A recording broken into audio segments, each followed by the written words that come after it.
I do have on the table, if you didn't pick this up and you were interested in a map that shows basically the area of Israel at the time of the judges, as far as the areas that they had control over, and then as well, which I always find a little interesting because I like maps, but a little map regarding where each one of the judges were located at and where they performed their duties from, which I always thought was pretty interesting as well. As I mentioned earlier regarding the book of Judges, there are several things about this book that I think is intriguing relative to the times that we're living in now, especially when you consider our what our response and reaction should be to the things around us. And as oftentimes said, history seems to repeat itself on an ongoing basis. I do have a couple of things here that I wanted to make mention of regarding the book itself. Um, although, we probably don't know exactly who the person was that wrote the book. It's not like in the New Testament where we have a lot of identified authors in many cases.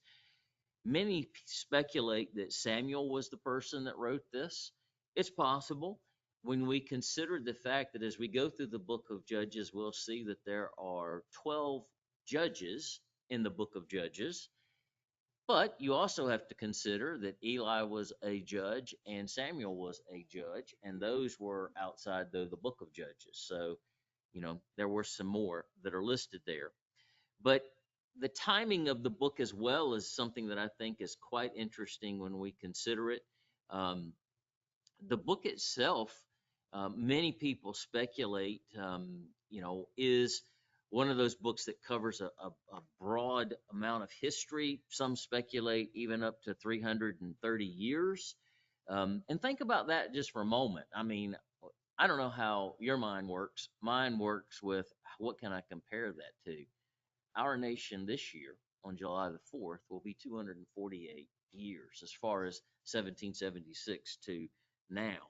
Um, this period of judges, apparently, if what scholars think is true, would have been 330 years, a lot longer than what even our nation has been in existence. So I think sometimes we may lose context of the timing just because of things being different in our world, but I find that extremely interesting. And another interesting fact is that the book of Ruth itself takes place in the time frame of the book of Judges.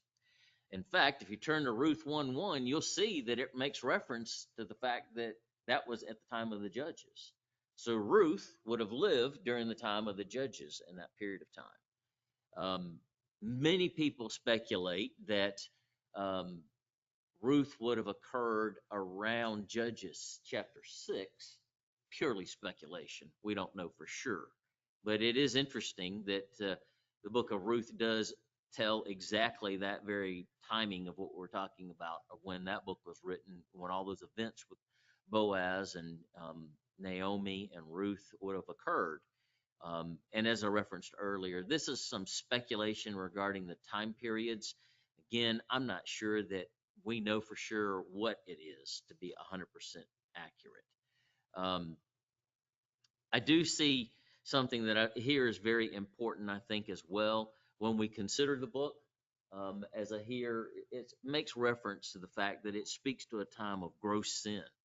And it is a time that truly points to when everyone was doing what was right in their own eyes. A very common and much quoted scripture or phrase that comes from the book of Judges. Now, I've heard people look at that both ways. That we live in a world today in which people say, well, this is my truth. And we know how relative that is from person to person. And we see in the book of Judges a period of time for which people were doing what they thought was right. And it appears that it was somewhat relative as well, even among the population. Very similar to what we see in the society today around us. Hence, one of the reasons why I think it's important for us, not just because it's a book in the Bible, that's reason enough, but a more germane and relevant book to us today. if we take this seriously. Um, and this next point I have here is that it shows some powerful examples of individuals that did right and God's blessing, and then you see powerful examples of a lot of wicked evilness as well, which we could experience in today's world too. And I know that there probably are some other little aspects that you can point to as we go through some of these examples in the book of Judges. But one thing that I think is important, and this is high level for sure, but it shows a cycle. Many people who have written books and commentaries on the book of Judges refer to this as the air quotes cycle. And the cycle that you see up here is obviously first, you see a falling into sin, idolatry, apostasy. Then you see God's punishment. You see Israel cry out for help because of the punishment. Nobody likes to be punished. If you think you do, you probably got some mental issues. No one likes discomfort and pain. And then you see God delivering them, and like I said, it's called a cycle, and it goes over and over and over throughout the book of Judges. And we could look at it in our nation, and certainly our nation goes through some periods of time where there seems to be just rampant craziness of sin, and then reeling back in a little bit, never to the level of what we're seeing in Judges, don't get me wrong, but we see cycles of this even in our society. I would submit to you, I would submit to myself, if we're honest, we may see cycles of this in our own lives as well. And the point that I think is important about this particular book is that it shows that God is way more merciful and kind than what we may be to others, what we may think of, even relative to our own selves from time to time. And like I said before, this is and I will put this on the website for those that are online today, um, where we'll have these as the handouts that show the land that was occupied by Israel during these times. Of course, you see the Jordan River pretty much splitting, so a lot of what's called Jordan today is area that was occupied by Israel and the tribes of Israel. And then you see on the west side of the Jordan River all the way down to the Red Sea as well. And as I said before, I've always found this map, I think, very, very important because it shows you where each one of these judges actually live relative to the land. And I guess there's a little bit of a message even in that because they were sprinkled out throughout wherever the people were. They weren't all just in Jerusalem. The judges were out among the people and where they lived. And like I said, I think as we go through the stories, and I would submit to you that we should go through these stories not as kids' Bible stories per se, but look at them more in line of what can we learn about each and every one of these circumstances so that we don't make the same mistakes. I think that is something that's very, very important for us to consider as we go through this study.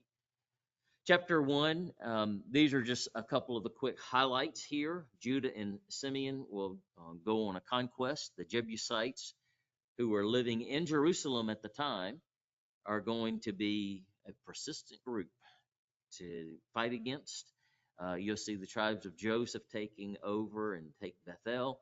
And then we'll see at the very end that the Canaanites are never completely driven out. And I think you've probably heard, as I have heard on many, many occasions, that, they were told, going all the way back into the book of Deuteronomy, that when they entered the land, that they were to remove all the individuals and the inhabitants, and they didn't do that. And it persistently has resulted in a problem even today that, a case could be made for a lot of the issues that are there as a result of that. Now, there are many things that obviously occurred after the time of the judges and after from the time frame of a unified kingdom under David all the way through to now. So The consistent factor, though, is that we do see instructions given, instructions not followed, and as a result of that, issues that continue to persist. I mean, and it's not just the book of Judges. You can go back to Genesis. Abraham, if he hadn't have done what he did, you probably wouldn't have some of the problems you have today. So, I mean, it's just a consistent lesson that we may sometimes not really grasp, but we need to. I thought today we might do something a little bit different. I was going to ask, and I would ask that, everyone in the group here, as you're speaking, if you would elevate your voice a little louder than normal so that everyone can hear. We do have the mic turned up out here, but please elevate your voice. And if there is anyone that wants to make a statement that is online, please send a chat message to Blake, and then he can unmute you, and then you can be able to make your points as well. But could I get a volunteer to read chapter 1 in the group today? Steve? Is this the mic here? Now it came about after the death of Joshua that the sons of Israel inquired of the Lord, saying, who shall go up first for us against the Canaanites to fight against them? The Lord said, Judah shall go up. Behold, I have handed the land over to him. Then Judah said to his brother Simeon, go up with me into the territory allotted me, and let's fight the Canaanites, and I will in turn go with you into the territory allotted you. So Simeon went with him. Judah went up, and the Lord handed over to them the Canaanites and the Perizzites, and they defeated 10,000 men at Bezek. They found Adoni-Bezek in Bezek and fought against him, and they defeated the Canaanites and the Perizzites. And Adoni-Bezek fled, and they pursued him and caught him and cut off his thumbs and big toes. And Adoni-Bezek said, 70 kings with their thumbs and their big toes cut off used to gather up scraps under my table. As I have done, so God has repaid me. So they brought him to Jerusalem, and he died there. Then the sons of Judah fought against Jerusalem and captured it, and struck it with the edge of the sword, and set the city on fire. Afterward, the sons of Judah went down to fight against the Canaanites living in the hill country, and in the Negev, and in the lowland. So Judah went against the Canaanites who lived in Hebron.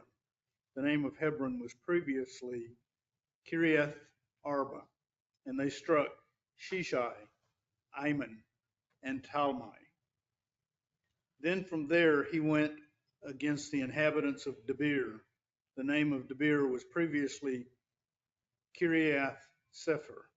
And Caleb said, whoever attacks Kiriath Sepher and captures it, I will give him my daughter Akshah as wife. Now Othniel, the son of Kenaz, Caleb's younger brother, captured it, so he gave him his daughter Akshah as wife. Then it happened that when she came to him, she incited him to ask her father for a field. Then later she dismounted from her donkey, and Caleb said to her, what do you want? She said, give me a blessing. Since you have given me the land of the Negev, give me springs of water also. So Caleb gave her the upper springs and the lower springs. Now the descendants of the Kenite, Moses' father-in-law, went up from the city of palms with the sons of Judah to the wilderness of Judah, which is in the south of Arad. And they went and lived with the people. Then Judah went with his brother Simeon, and they struck the Canaanites living in Zephath and utterly destroyed it. So the name of the city was called Hormah. And Judah took Gaza with its territory, Askelon with its territory, Ekron with its territory. Now the Lord was with Judah, and they took possession of the hill country, but they could not drive out the inhabitants of the valley, because they had iron chariots. Then they gave Hebron to Caleb, as Moses had promised, and he drove out from there the 3 sons of Anak. But the sons of Benjamin did not drive out the Jebusites who lived in Jerusalem. So the Jebusites have lived with the sons of Benjamin in Jerusalem to this day. Likewise, the house of Joseph went up against Bethel, and the Lord was with them. The house of Joseph had men spy out Bethel. The name of the city was previously Luz. And the spies saw a man coming out of the city, and they said to him, "Please show us the entrance to the city, and we will treat you kindly." So he showed them the entrance to the city, and they struck the city with the edge of the sword, but they let the man and all his family go free. Then the man went to the land of the Hittites and built a city and named it Luz, which it is its name to this day. But Manasseh did not take possession of Bethshean and its village, or Tagnah and its villages, or the inhabitants of Dor and its villages, or the inhabitants of Iblim and its villages, or the inhabitants of Megiddo and its villages. So the Canaanites persisted living in this land. And it came about when Israel became strong that they put the Canaanites to forced labor, but they did not drive them out completely. And Ephraim did not drive out the Canaanites who were living in Gezer. So the Canaanites lived in Gezer among them. Zebulun did not drive out the inhabitants of Kitron, or the inhabitants of Nael. So the Canaanites lived among them and became subject to forced labor. Asher did not drive out the inhabitants of Akko, or the inhabitants of Sidon, or Ahlab, or of Akzib, Helba, Aphik, or Rehob. So the Asherites lived among the Canaanites, the inhabitants of the land, for they did not drive them out. Naphtali did not drive out the inhabitants of Beth Shemesh, or the inhabitants of Beth Anath, but lived among the Canaanites, the inhabitants of the land. And the inhabitants of Beth Shemesh and Beth Anath became forced labor for them. Then the Amorites forced the sons of Dan into the hill country, for they did not allow them to come down to the valley. Yet the Amorites persisted in living on Mount Heres in Aijalon and Shalbim. But then the power of the house of Joseph grew strong, and they became forced labor. The border of the Amorites ran from the ascent of Akrabim from Selah and upward. Thanks, Steve. You know, as we read through that particular chapter, obviously, there is a significant amount of detail given to geography, amount of detail given to the inhabitants, and the instruction is reiterated over and over and over by many of the tribes that they did not drive out the inhabitants and the Canaanites from the land. And, you know, when you think through what we're looking at here, you know, one of the questions that I've got here, and it's kind of, I got them coupled together, is many people say that a righteous God, why would he kill so many people, including children? And, you know, you think about it, because they were told to clear out everything.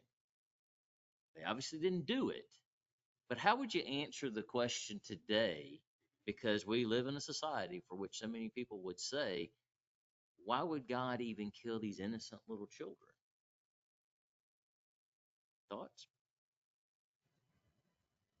Okay. Just like in the time of Noah, it appears they may have been irredeemable. They were into all sorts of idolatry and pagan worship.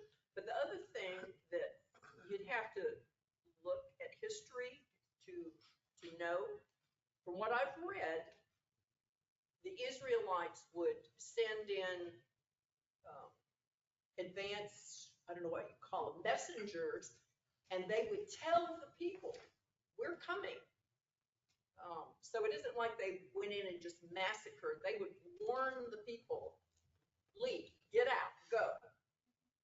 And typically they did not. But I think mainly it's because they were irredeemable, and God knew that. And he's the creator, he can resurrect. So he knows the timing. Any other thoughts? If you hold your place here, let's go over to Deuteronomy 7. In the scripture, it does give us a lot of the detail about why God was saying to do this. And we know that they were delayed in entering the promised land through their own insubordinates in their journey.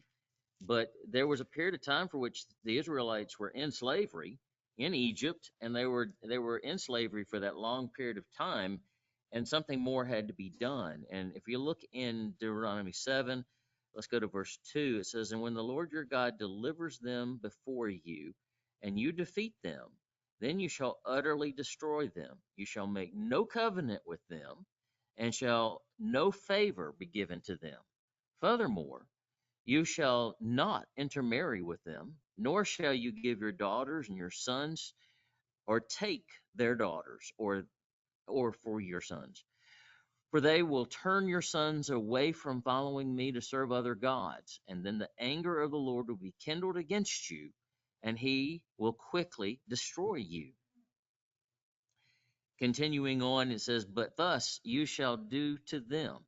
You shall tear down their altars and smash their sacred pillars, hewn down their Asherah and burn their graven images with fire. For you are a holy people to the Lord your God, and the Lord your God's chosen you to be a people for his own possession out of all the peoples who are on the face of the earth."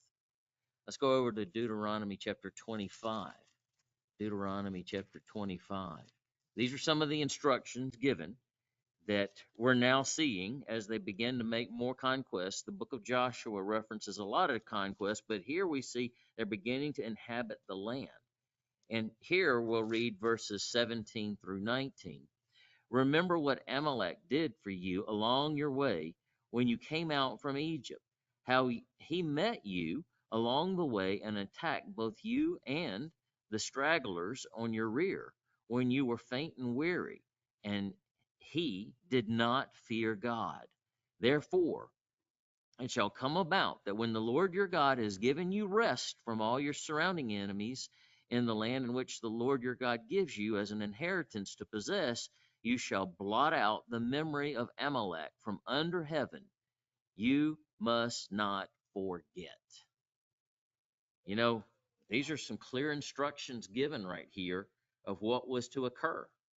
And we obviously see in the latter part of that chapter, they didn't do it. And as a result, it created some problems. And the sense of what you see in here is that God was wanting them wiped out because of their religious belief systems. Khaki? No, I'm just moving closer. Also, if you go back to Deuteronomy 7, I think verse 10 is very telling. The Bible says, "And he," meaning God, "repays those who hate him to their face to destroy them. He will not be slack with those who hate him, and he will repay them." So that goes right along with what you're saying. But I do mean, one of the things that I think is important for us to always remember if we have a conversation with somebody like that is that, it is a total understanding of what God was having them do based on the circumstances and what was going on in that land. There's other scriptures that reference the fact that, sin had to reach a certain point before God was doing this. And even in God's infinite mercy and kindness, even to those that oppose themselves, as scripture says, he still gives a lot of time.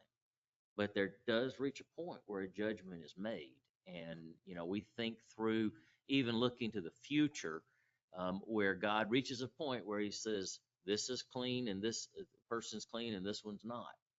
A judgment is made. And here we're seeing a time of a judgment being made. And now, the fact of other innocents as a reference, innocent children or whatnot, they would have learned and done nothing more than what had been a part of their steeped history to that point.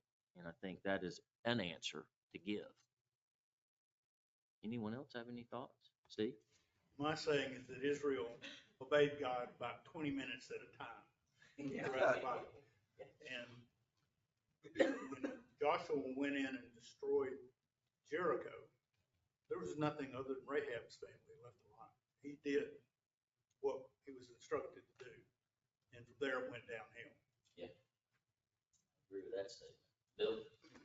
I kind of liken this at a high level to the centurion before Christ, who came and said, I've got an ill servant at my house, but if you just speak the word, he will be healed. And the centurion tells Christ, I tell this one, go and do this, and another one, go and do that.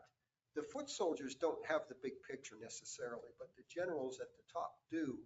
And God at the top has the big picture, overseeing everything that's going on. And the people carrying out his will at one particular point in history may not have the big picture, but they are tasked with doing just X, whatever X is at that time. And all they have to do is obey him and carry out, realizing that they've got this one little piece in the great big puzzle that Christ is overseeing.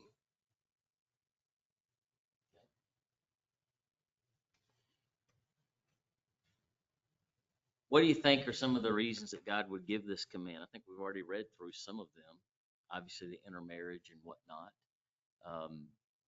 Turning to other gods. Yeah, I think.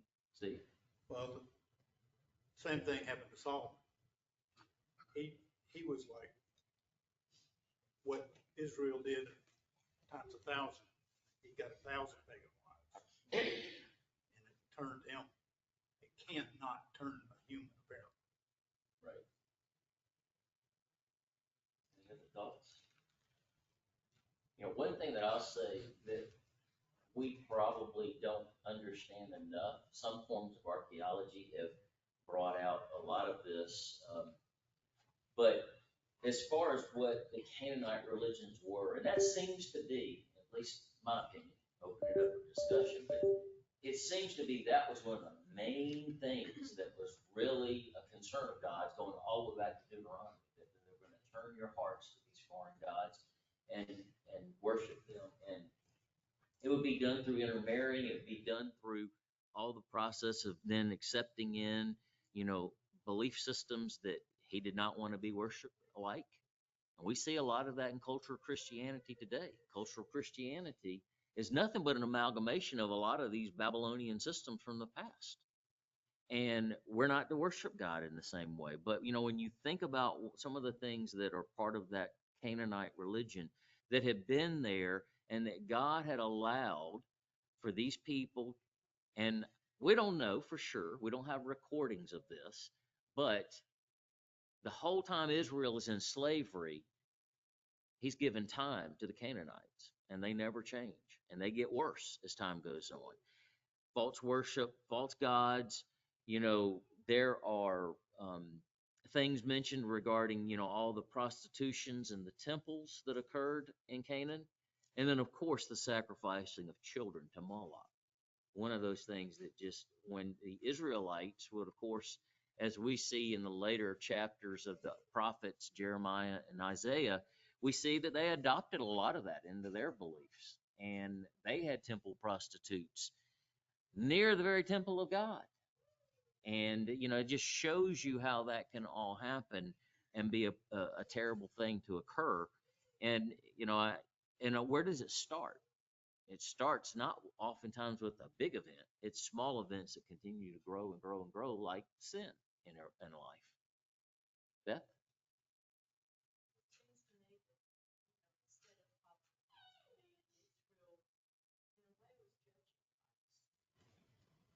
Order, his clear direction. No, this can't be right. This is not right. And we don't know, but in some ways we are not God, so we don't see the big picture. So we don't know the burden of sin that even those Canaanites are going to pay. They're going to have a burden of sin that maybe ending that could be a merciful thing, but that's their job was to follow his direct command and not judge him and say, no, we're not going to do that. Any other thoughts, comments? Steve? I've thought about it too. The soldiers that have to go in and execute God's instructions, he would have to give them courage to do that. That goes against everything basic about being a human. It it was not a human thing going on, that was God's justice. And as far as the people, God's just hitting the pause button on them. They're not gone forever, Right. if I understand things correctly. Absolutely. I mean, and we made reference to that on Pentecost. It's all about timing. And there's times that every individual will be given a complete opportunity. That's the just God that we worship and serve. So we don't know, based on what's in Scripture, were there any indications for which these people had, say for an example, like a Lot living among them in Sodom and Gomorrah. We know, based on the examples that we see in Scripture, that, certain times, even in some of the most vile of societies, you have an individual and God's working with them, and they can be a powerful light. But it's up to the individuals around to accept. Think about Noah. Think about that world in which he lived, a world in which violence reached a point for which God decided going to wipe them all out, except for these 8 people. And then, like I said, with Lot, you got an opportunity there where Abraham, living in a society like us, a lot of evil, a lot of sin, and Sodom and Gomorrah, basically a lot of sexual sins as well as other sins. But at the same time, you have people that still just don't listen, but they've got someone. We don't know if that could have occurred in Canaan. It's not recorded. Is it possible? Maybe, maybe not. But at the end of the day, God's going to be the one that makes the right decisions. And he made a decision. It reached a point. It had to be they had to be removed off the land. One thing that I think is important for us to consider as well, and I'm trying to relate this to the world we live in today. You see individuals for which they will say, well, this world around us proves there's no God, because why would he let all this go on? And then you have people on the other end of the spectrum take matters into their own hands, shoot up places, do things that are on the other extreme that shouldn't be done either. It's one of those things that I think that, we need to understand that during the period of time in which we're living right now, while there is a lot of sin, it doesn't give justification for genocide. It doesn't give the justification for people to go in and take justice in their own hands. God will take care of things. It's all about timing. And I think that's something for us to always keep in our mind now. Steve? One side point, in reading this, it sounds to me like the city of Jerusalem belongs to Benjamin. That was his allotment. Yeah. It's considered to be a Jewish city, but it's not. Yeah. One final statement that I'll make is that as we read through all of these scriptures, and certainly as we read this right here, a principle that we can learn is that we can't say that obviously that it's good for sin and all that to be in the world around us. We know it's a reality of what's around us, but it also is what we see with Israel and the different tribes not driving out the inhabitants when they were given the instruction. It's very similar, and if you hold your place here in Judges, and let's go to Ephesians 4. It's very similar to what the Apostle Paul tells the church at Ephesus in verse 27 of Ephesians 4. He says, and do not give the devil an opportunity, or a foothold, as some translations use. What we are seeing right here is that Israel is allowing a foothold for evil to still be there, not removing it. And that's a lesson for you, a lesson for me, that, we can look at the book of Judges and criticize all these tribes and what they did, but do we let footholds stay in our lives? Is there something that we're not letting go of that we should let go of that so easily besets us, as the writer of Hebrews says, some sin?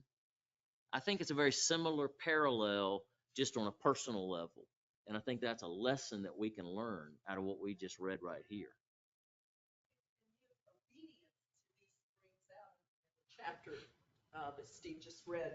If you look at chapter 1, verse 2, the Lord said to Judah, go up, I've delivered the land into your hands. And what does he go do? He goes to Simeon and he goes, hey, I need you to help me.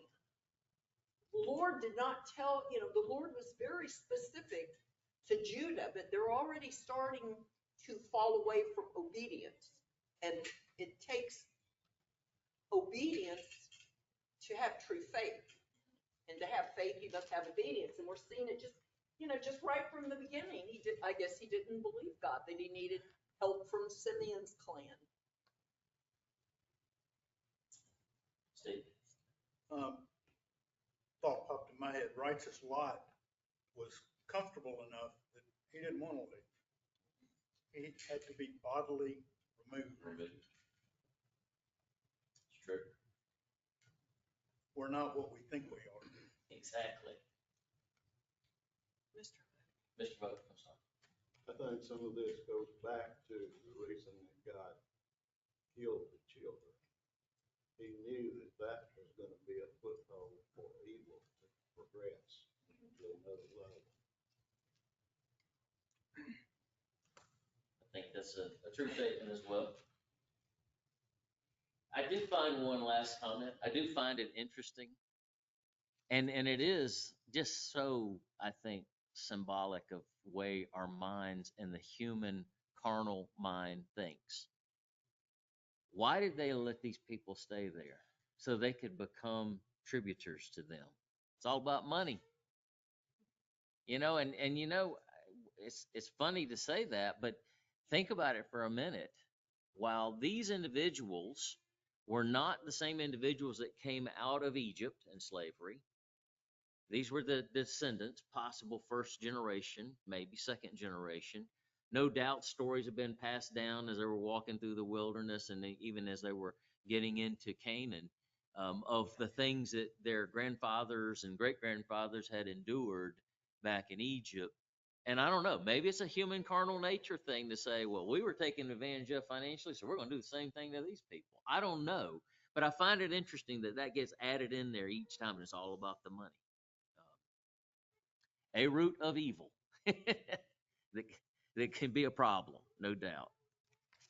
Just found that, I think, interesting, and I think germane to the overall story, too, that people can justify, just like the footholds we're talking about, we can justify a lot of things that just aren't right, and it's just not what God wants us to do. This final question, I meant to click on the principles of life and what we can learn from. We've been talking about that. I meant to click on that one earlier. Well, let's go on to chapter 2. Chapter 2, we'll see here that a warning is given by God's angel. We see the death of Joshua, and then we see judges actually being raised up to save Israel.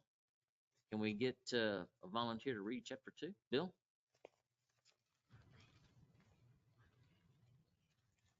And the angel of the Lord came up from Gilgal to Bochim and said, I made you go up out of Egypt and have brought you into the land which I swore to your fathers. And I said, I will never break my covenant with you. And you shall make no treaty with those who live in this land.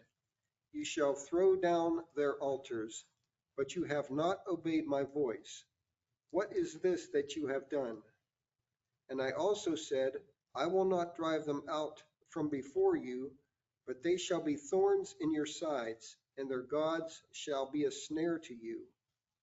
And it came to pass when the angel of the Lord spoke these words to all the children of Israel, the people lifted up their voices and wept. And they called the name of that place the place of weeping, and they sacrificed there to the Lord. And when Joshua had let the people go, the children of Israel left, each man to his inheritance, to possess the land. And the people served the Lord all the days of Joshua, and all the days of the elders that outlived Joshua, who had seen all the great works of the Lord that he did for Israel. And Joshua, the son of Nun, the servant of the Lord, died, being 110 years old. And they buried him on the border of his inheritance in Timnath-Heres in Mount Ephraim on the north side of the hill Gash. And also all that generation were gathered to their fathers. And there arose another generation after them who did not know the Lord, nor even the works which he had done for Israel. And the children of Israel did evil in the sight of the Lord, serving Baalim. And they forsook the Lord God of their fathers, who brought them out of the land of Egypt. And they followed other gods, even the gods of the people who were around them, and bowed themselves to them, and provoked the Lord to anger. And they forsook the Lord and served Baal and Ashtaroth. And the anger of the Lord was hot against Israel, and he delivered them into the hands of spoilers, who spoiled them. And he sold them into the hand of their enemies all around, so that they could not any longer stand before their enemies. Whenever they went out, the hand of the Lord was against them for evil, as the Lord had said, and as the Lord had sworn to them, and they were greatly distressed. Nevertheless, the Lord raised up judges who delivered them out of the hand of those who spoiled them.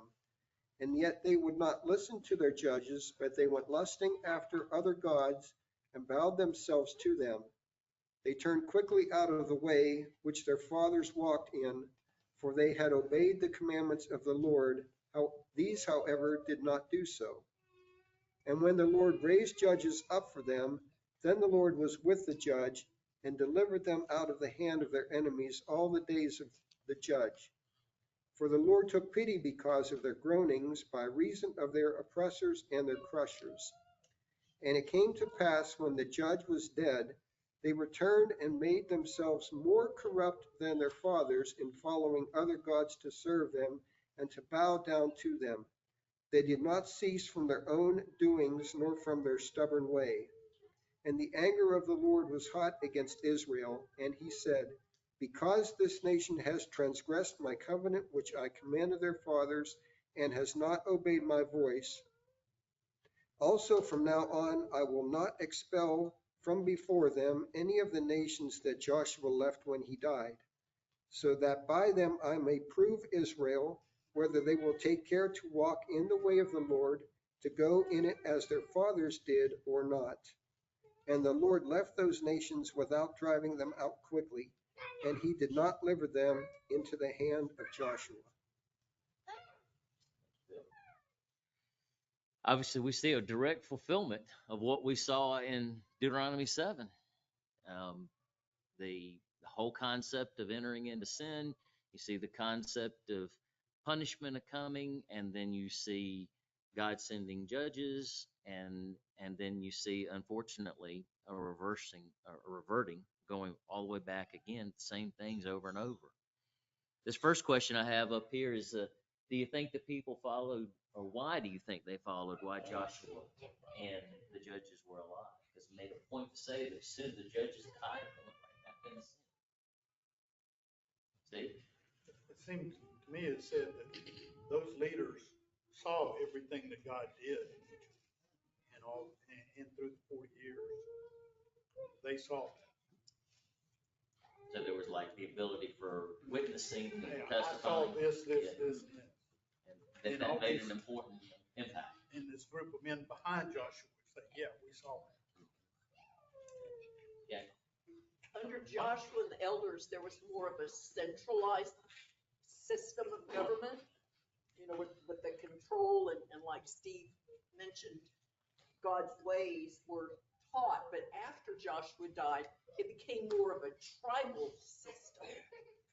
Each of the tribes handling their own affairs, and it was based on what was best for them, not what God said. So I think it goes from centralized to tribal, and things start to fall apart. Any other thoughts? David? Well, and keep in mind, not just Joshua's getting older, everybody's getting older. So it's the next generation that's also, getting more liberal in their thinking than the conservative.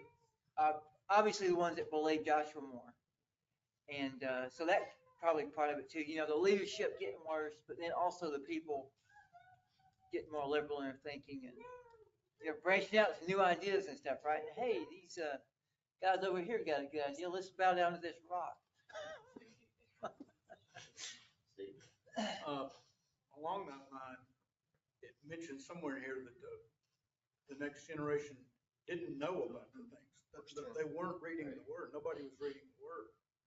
And it struck my mind, that's part of the value of the holy days. Every year, you're going to rehearse all these things. You're going to hear it. Even the kids, everybody hears it. These people weren't hearing it. I think it was, Josiah, they found the book. And it had been, hundreds of years? Before they get the Passover. And nobody had read this. You know, one of the things that this says to me is the importance of parents, as well as not only parents, but the community and the teaching. And you see a generation come that doesn't know anything. And arguably, you can look at the generations of members of the church, you can look at generations in society around us today. I mean, when there is a lack of direction, I don't know that I would necessarily use the word central government, because to me, the central government came apart under David and Solomon and the kings and the structure of that. But I agree that there was structure. There was a structure that went away when the elders and Joshua died, and even the judges, for that matter, for what we see. But you know, there's something to be stated or said for when there is a structure in place to reiterate, expound upon, bring up, and continue to teach. And apparently, there was a breakdown in the family, is what it appears to be to me. Not only a structure, but I mean, it started with a family breakdown, and that resulted in a structure breakdown that was leading people away from having knowledge. Just an observation and thought. But I think that it shows that, you know, there's got to be some structure around a family. Parents have to be vigilant and making sure that they're teaching. And obviously, we know this to be a fact, whether we're looking in the book of Proverbs, train up a child in the way that he should go, and when they're old, they will return. It almost insinuates the fact that they're going to go away for a while. Just expect it. But these are things that you foundationally put within your children, and in some form, in some way, God may be able to utilize it, or they may respond and react. We don't know, but you got to build a foundation. And apparently that foundation was not built, and there was a breakdown in the families. It would appear. I don't know if anyone else thinks that way, but that's one thing that sticks out to me in this too. And I think that leads to, when those individuals leave, then everyone else, there's nothing for them to build on and stay consistent with. And obviously, I think, you know, the question begs itself, whether it's our families or whether it's, you know, other families, how do we prevent that from happening? Well, we have to, I think, be strong parents, grandparents, and everything else in training up the children and training up the generations. Bill? My contention is you can't absolutely avoid it. If you read verse 10, and there arose another generation after them who did not know the Lord nor the works which he had done, who's to blame for that? It's a two-edged sword here, two-way street, because you've got people who should have been teaching, which maybe didn't, and you've got the hearers of the word who were perhaps apathetic to it. And you can't teach a passion for obedience or truth. It has to be instilled from birth in some regards and observed through experience of others to another regard. That's my take on it anyways. Steve? The thought is that generation of Joshua, as I said, saw all the things God did. The next one had to go to worshiping an invisible God, which is, I think, more difficult. And it didn't work. They weren't doing the basics, the Sabbath and the holy days. They weren't reading the word. Plus, they didn't have God's Spirit. That's a big part of it right there. I think we can agree on that. It's gonna blow up. One thought comes to my mind, I'll throw it out there. What about the situation for which we have in the New Testament, when you cast out a demon, if you don't replace it, then more come back. And what I see in this is a very fulfillment of that as well. You know, structure, whichever way you want to look at it, family, society, whatever, when it goes away, then they come back and they're even more evil, as it says here, than the previous generation. And it's, I think, very similar in nature to what we see in that passage of scripture that Jesus references. And that means that when something, you can't, it creates a vacuum, so something has to be put in there. And my argument is that while we can't guarantee that every one of our children are going to do it in the same way, we still have that responsibility as parents to build that foundation. We've done all we can do. Every individual will have to stand on their own, and God can work. And even when you're a grandparent, you're still praying like crazy for them. But I mean, the point of it is that if that vacuum exists and there's no foundation, then it is going to come back more evil, more evil, more evil. And that is, I think, a lesson to be learned and something for us to learn from this as well, even in today. Okay. Why do you think they turned to worshiping the idols? Well, the whole time they had steady pressure from the Canaanites that they didn't get rid of. And maybe it just was more fun to be a Canaanite. And they thought, hey, and then once you lose that, as a generation, didn't experience the emotion too of seeing God's, and really believe it, then you just kind of believe it because it's what your parents are telling you. And then we get to grandparents, you kind of believe what your parents kind of believe. And so, you see that lifestyle and it seems cooler to you, I guess. I don't know. Back to the invisible God. These were probably flashy idols, gaudy.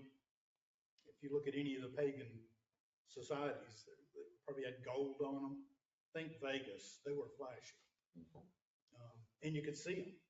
They were right there. That's what I was gonna make as a point. The very first thing, the story of Moses and the commandments.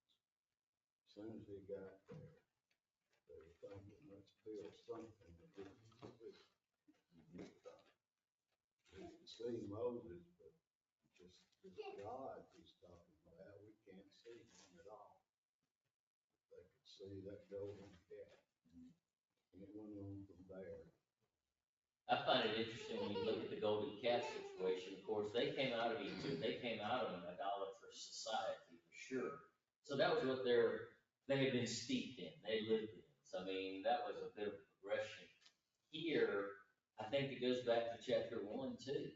They left these Canaanites in there. And so do you think that they made the Canaanites more righteous, or the Canaanites made them less righteous? We see it that that's the direction it went. And I think because of the proximity around them, and just like today, you and I, we're told to live a circumspect in an evil and corrupt world around us, perverse world. If we're not careful, the world honestly will make us less righteous. And that's why we have to be on guard continually and not let the footholds in. And they let that foothold in stay among them. And as a result, it began to tear away at their integrity and their character. Plus, and I know this sounds a bit graphic to be stated in a church service, but it's all about the sex too, when the prostitutions and whatnot. I mean, that was a drawing card, I guess you could say, to it, and the immorality of it. I think that had a part to play in it. It's very possible. Steve? Another thought about Canaanite family union.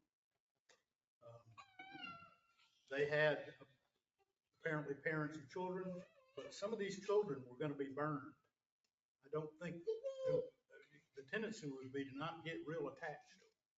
I don't know if they picked out one, but it would be a very weird family structure. Right. And that's where Israel went.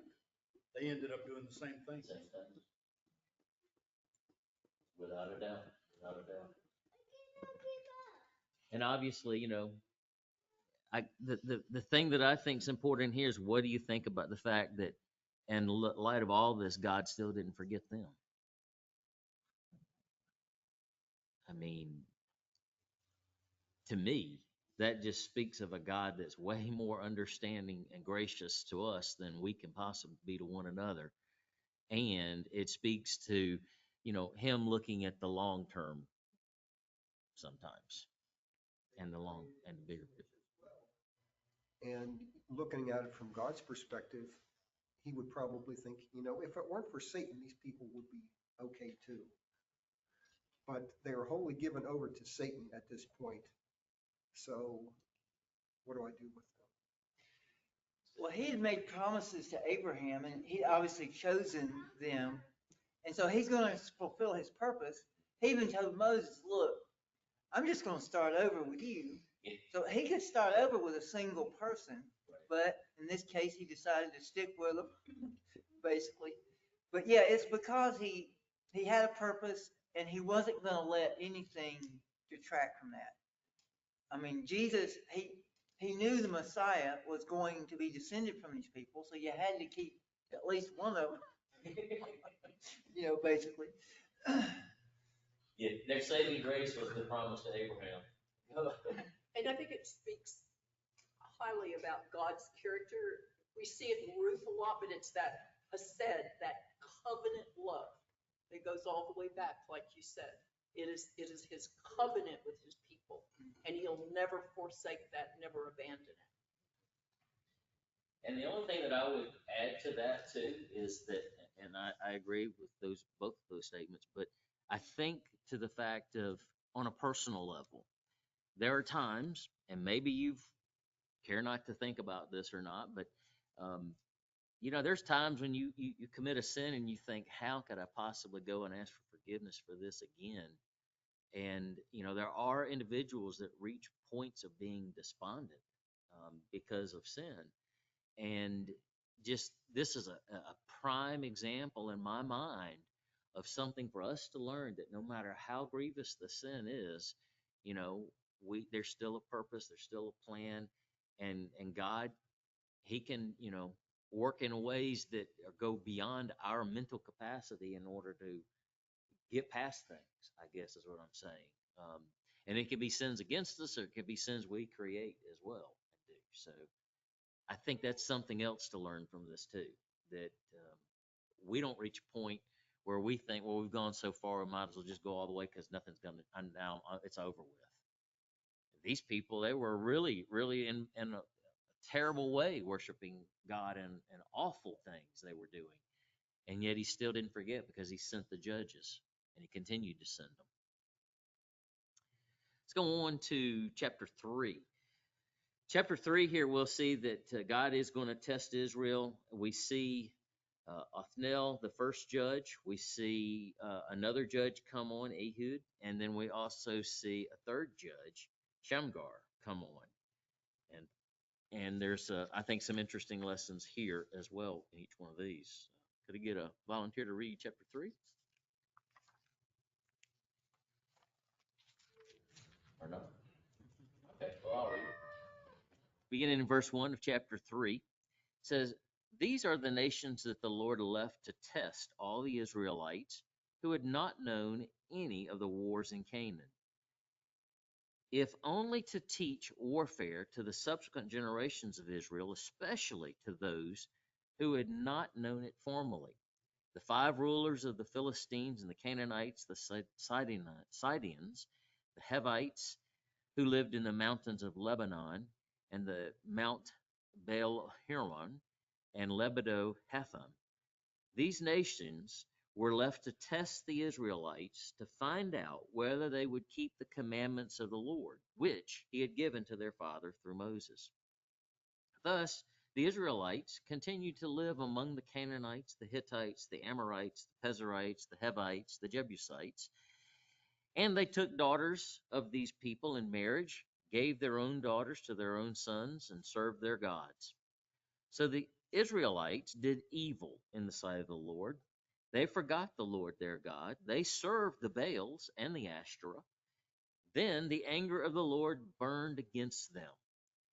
He sold them into the hand of Cush Rishatham, king of Aram Nahathram, and the Israelites served him 8 years. But when the Israelites cried out to the Lord, he raised up Othniel, the son of Caleb's younger brother, Kenash, as a deliverer to save them.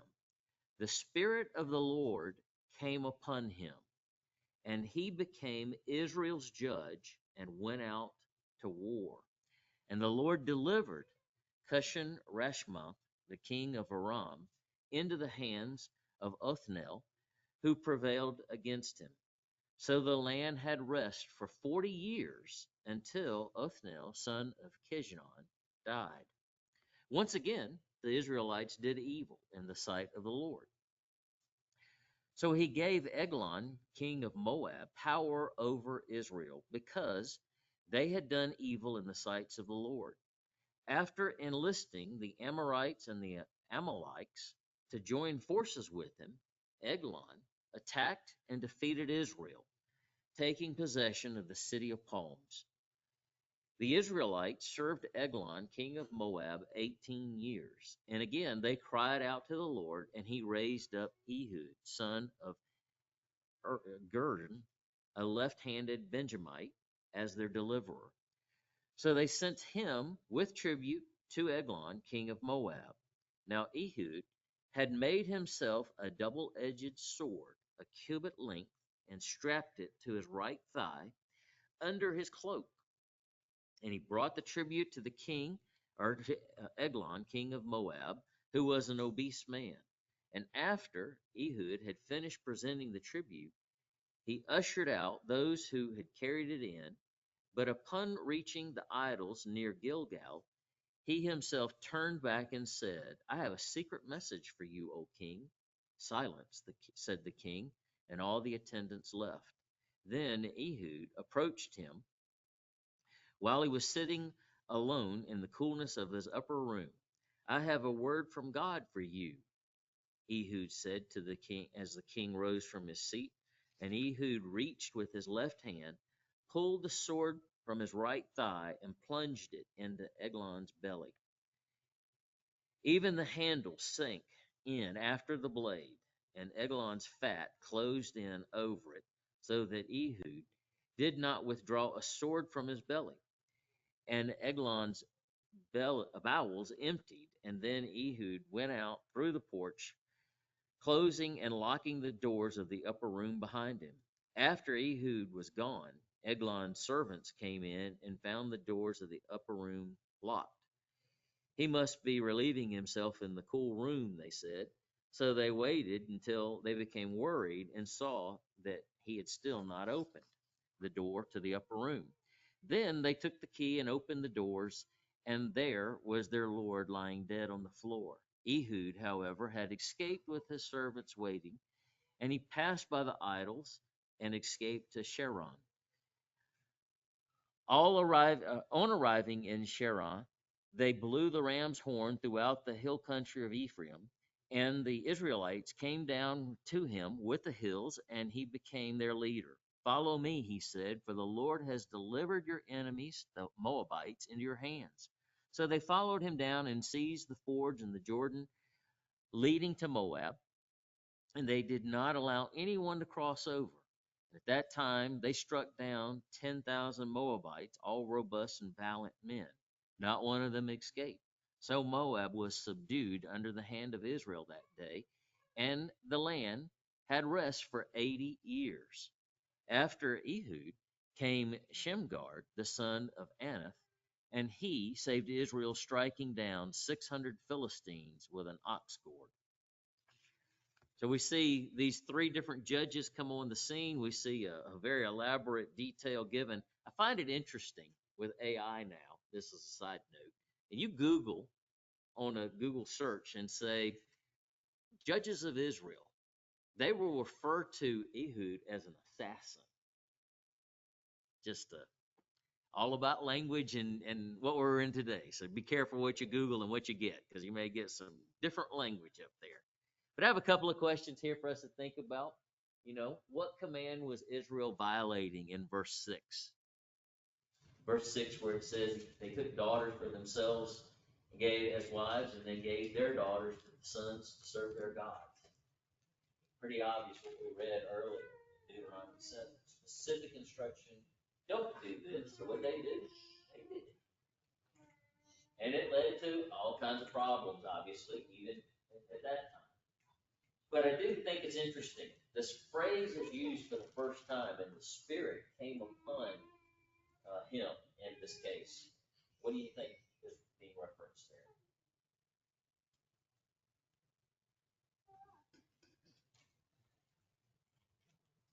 He became empowered to do the will of God. One of the things that I think, this is speculation, so I'm just going to throw it out there, speculation. Each one of these judges that we see, they're just ordinary people. They're just ordinary people. And God sends His Spirit upon them. And it is interesting.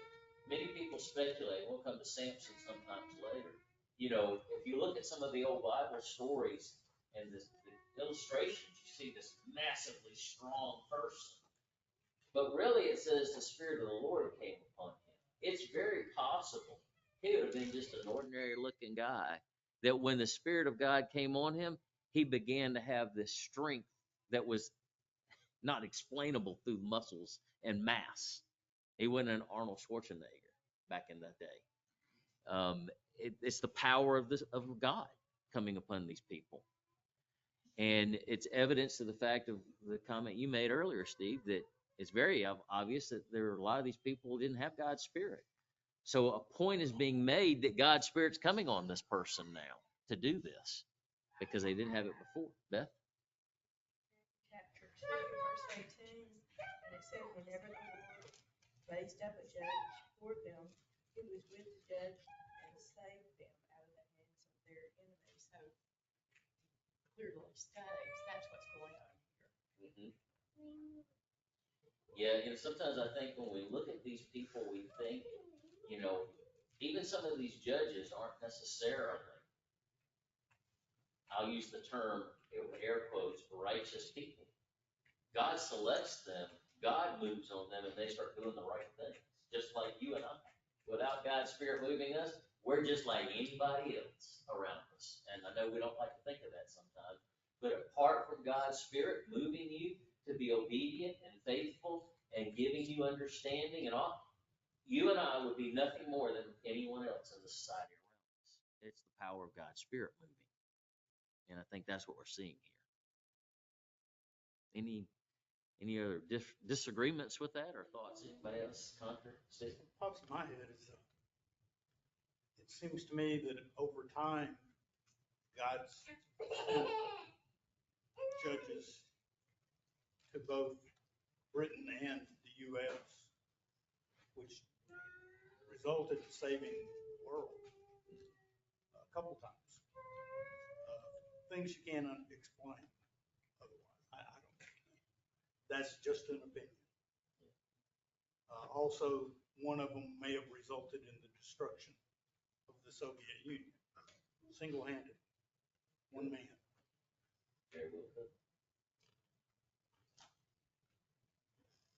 That's, I think, an important aspect of the Spirit coming upon Othniel. But with Ehud, we obviously have a very detailed story given here. And we have a lot of detail that I made mention, if you were to Google him with AI right now, they're going to tell you he was an assassin. And I guess if you wanted to look at technically by the term, he did kill, in this case, Eglon.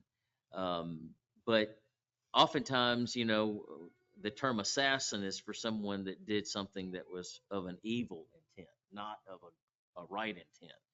And in this case, as Beth was reading, each one of these judges, the Spirit of God was working with them. So what they were doing, he was sanctioning.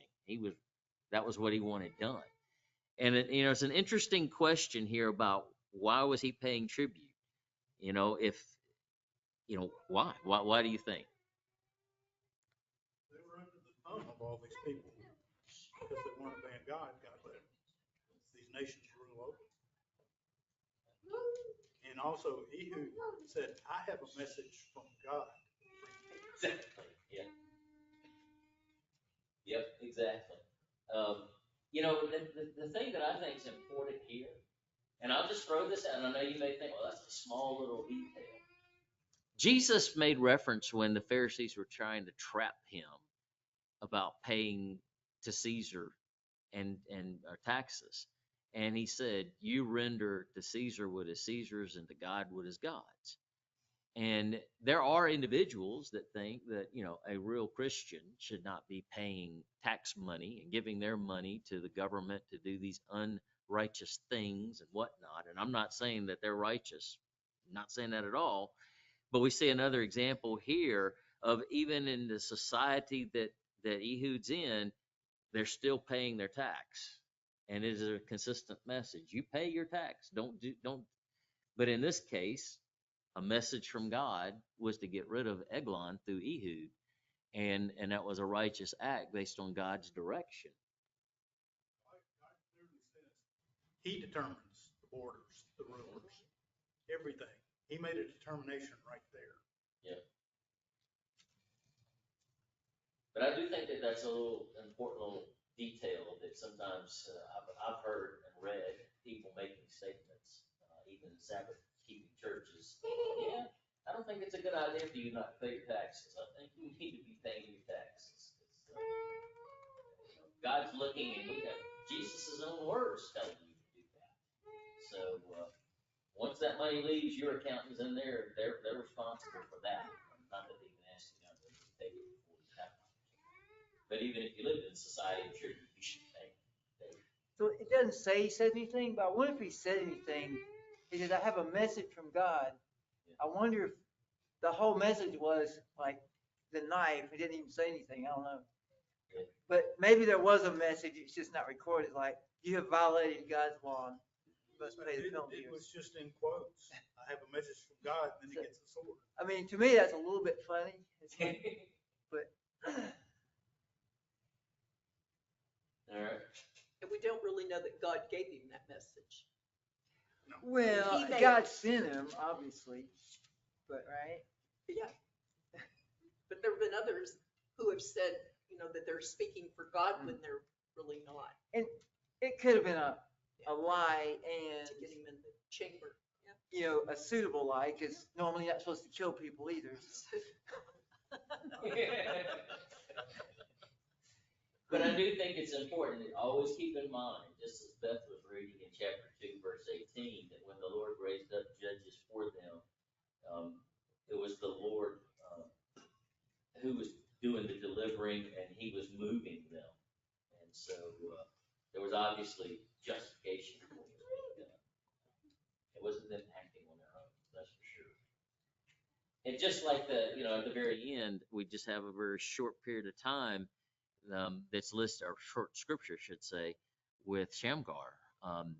And it's almost like Shamgar is a form of Samson, in that he's able to kill these massive numbers of people in just one man. I mean, that's not because he was necessarily super skilled. That's God working that out.